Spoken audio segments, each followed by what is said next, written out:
Hi guys, welcome back. So today I am making another thank you card. I need a few of them for birthday thank yous for some friends of mine. So I decided to still use the Simon Says Stamp October 2022 card kit excuse me, to make another card using the embossing folder.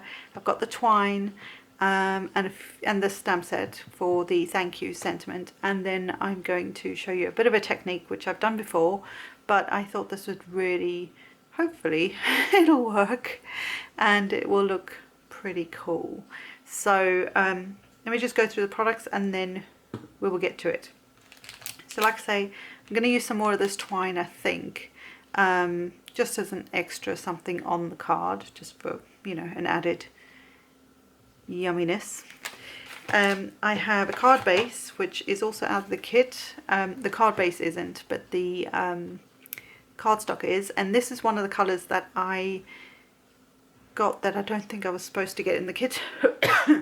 I think this colour should have been the Perfection, no, green leaf, but I guess they had a ran out of it or something. Anyway, so this is like a really dark chocolatey brown, but I thought this would work really well with this colour combo. And this is 8.5 by 5.5 scored at 4 1/4, so it's an A2 size card. I'm going to use the ink that came in the kit, which is the citrine, which is a sort of rich yellowy kind of colour. So we're going to use that. And also I've dragged out early espresso because it was as close to this sort of dark brown that I could get out of what I've got. But this is very dry, so I don't know how well it's going to work, but we'll just wing it. I also have the stamp ready, and the stamp comes from the stamp set excuse me, that was in the card kit, which is the Sunflower Fields, and so it's just the little sentiment that says thank you. And just get that out the way. I've also got the embossing folder, honestly, folder. I think I was trying to say folder and powder there, who knows. This is the daisies, can't remember the name of it. This is the these are daisies basically, and it's kind of like a chunky 3D sort of style embossing folder. It's really cool. So we're going to use that, and then I've also got a distress sprayer with some water in it. This is years old, it's, you know, discoloured and everything, but it still works. I did unblock my nozzle. If you've seen one of my other videos, it kind of sprayed in a weird direction. And then this is some W.H. Smith watercolour, no, mixed media paper. It's in a more white colour, which is what I was thinking with this. Excuse me.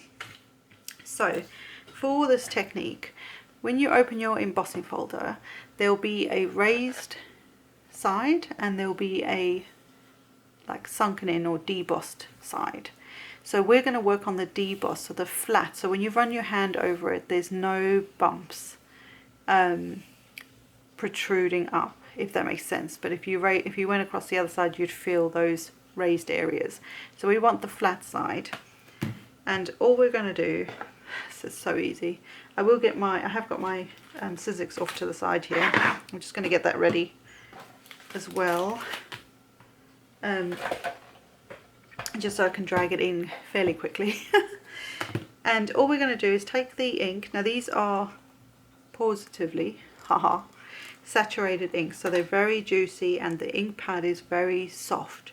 So when you use it, go lightly, okay? Because, well, you don't want the ink to get into the dipped areas. So we're just going to all over this. And you can see I'm barely touching it, and there's tons and tons of ink. I'm just trying to get along that as high up as I can on the embossing folder, and then just gently working my way down the rest of it.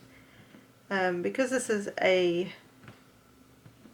water-based ink, you will be able to just wash this off very easily afterwards. So just getting in, like I say, I'm doing it very gently, like so. Just get this out of the way, close that off. Now, because it is so inky, I don't know if we're going to need any water on there, but I'm going to very lightly mist over the top of this. I'll do it off camera so as not to spray you, but very lightly, like keep this quite far away.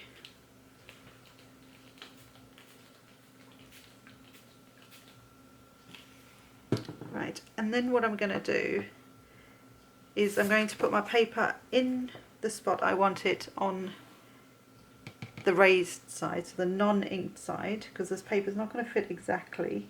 So I'm just going to get it where I want it in there. And then we're going to close this.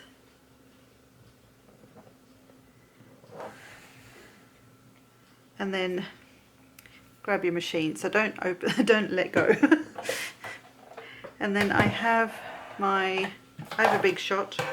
So for the big shot, and I know this is a weird combo, but I have my Cuttlebug folder in here. I've got a plate, and then I've got just one of the B's.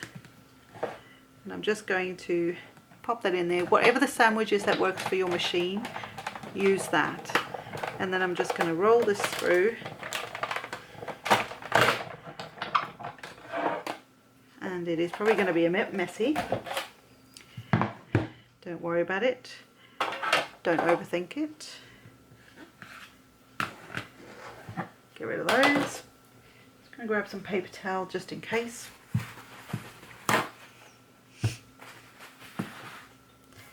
And then we are going to open this to reveal our very cool piece. Now, it's not going to be perfect. That's okay. Try different inks. Try your oxides, try your distress inks, try your regular, like your Stampin' Up inks, those kind of inks. Try all sorts of inks and see what happens. Also try different papers. So that's what my suggestion would be. We may not have needed to have spritzed it, because there are some places where it just covered it. Those little like spindly bits of the florally bits, it just covered it because there was obviously too much ink in that area, so it just leaked in with the pressure of the machine and probably the water. But again, just try these different things. I'm happy with this. This looks really cool. It's a very cool way to get the background covered in colour. It's kind of like a faux letterpress look. So I'm happy with that. Obviously this we need to clean. So just clean it off with a baby wipe and a paper towel and you'll be good to go. If it stains, don't worry about it. I'm just getting the majority of it off and I can go back later and like properly clean it.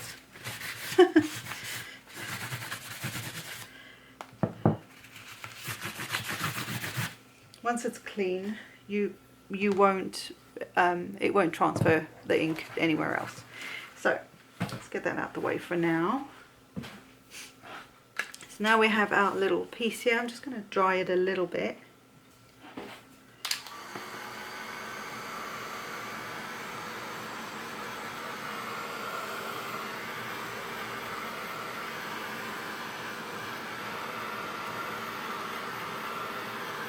Just so it smooths it out a bit.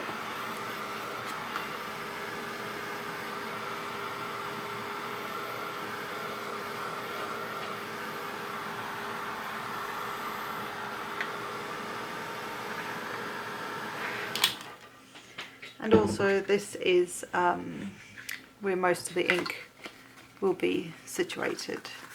So I'm really chuffed with that. That looks really quite cute and pretty, and obviously we'll need a lot of tape to stick that down because it's all, you know, wonky.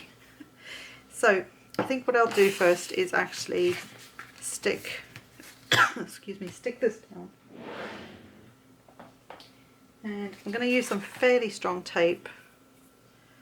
Wet adhesive would work really well as well, but I don't really want to put a block on top of this because of the embossing. And once we've got this Oh, hold on. This is the same size, isn't it? No.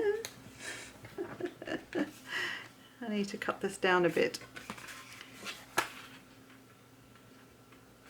Yeah, it's not quite the same size. Ignore what I said there. I need to cut this down first. Let me get my little trimmer. The joys of live TV. So I am going to cut this just a little bit off the edge, this side, and a little off the top, I think. 5¼ so that it's a standard size piece. Yes, I think that'll work. I don't know what's up with my caster, it's so wonky at the moment.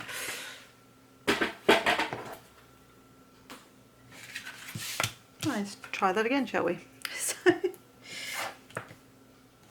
And the reason you want adhesive all the way around, I think I've said this before, is especially if you've got a embossing folder, or you've done this sort of technique where you've used a lot of moisture, a lot of water spritzing, any of that kind of thing, you're going to need to put the tape all the way around so that it doesn't sort of want to, because it's warped already, it might want to pop off. So it's just another reason for getting that on there. Let's get this off here.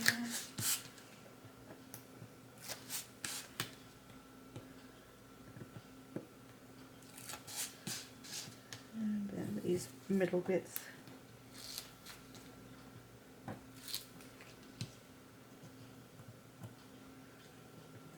If I can.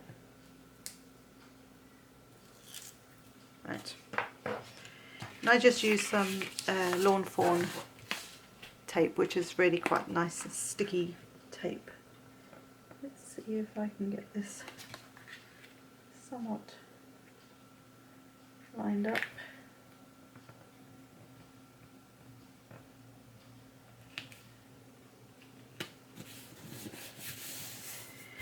And I think I've said before that sometimes when you emboss it, because it's pushing that paper up, it will almost like shrink the paper. So sometimes it's a good idea to start with a bigger piece that you can then cut down afterwards, like we did today. So at least you get a more even border around here, although it feels like it's still not even, but it's good enough. So now we have that, I want to stamp my sentiment. I forgot to do my twine. Never mind, we'll make a new plan with that in a minute.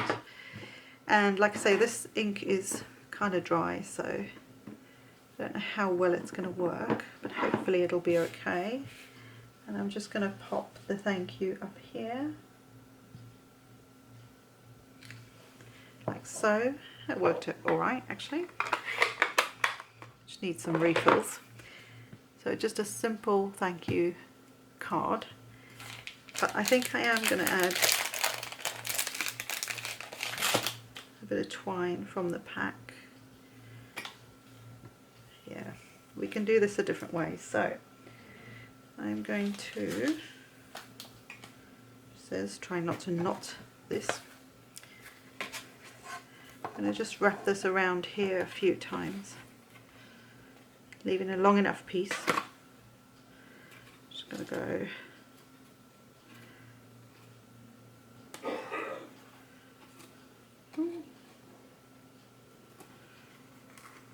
around here.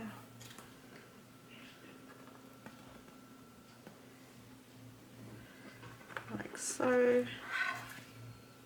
Yep, made a total mess.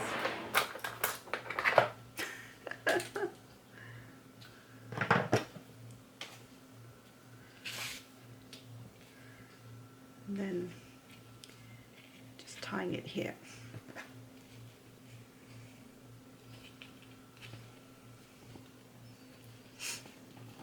Doing a knot.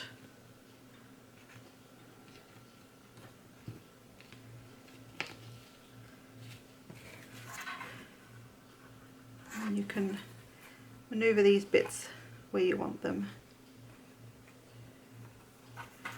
Like so.